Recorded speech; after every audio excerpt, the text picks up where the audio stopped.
எவன் என்னையே தியானித்து என் நாமத்தையே ஜெபம் செய்கின்றானோ அவனுக்கு நான் கடன்பட்டதாகவே உணர்கிறேன். நான் அவனது கடனை தீர்ப்பேன். 6 கடலுடன் ஒன்றாவதைப் போல அவன் என்னுடன் இரண்டர கலக்கிறான்.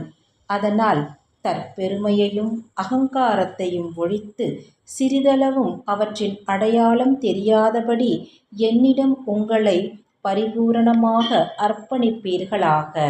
வாழ்வில் நடப்பவற்றை ஏற்றுக்கொண்டு இறைவன் மீது உண்மையான நம்பிக்கை வைப்பவனே சிறந்த பக்தன். நம்பிக்கை மற்றும் பொறுமை இருந்தால் வாழ்வில் ஒருவருக்கு அனைத்தும் கிடைக்கும். எனது பக்தர்களின் வீட்டில் அன்னமில்லை, உடுக்க துணியில்லை, செல்வமில்லை, உடல் நலம் இல்லை என்ற சொற்களே உண்டாகாது.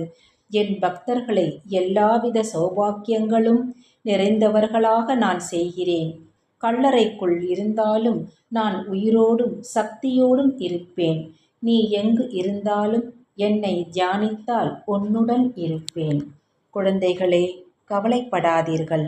சாய் அன்னை எப்போதும் உங்களுடன் இருக்கிறேன்.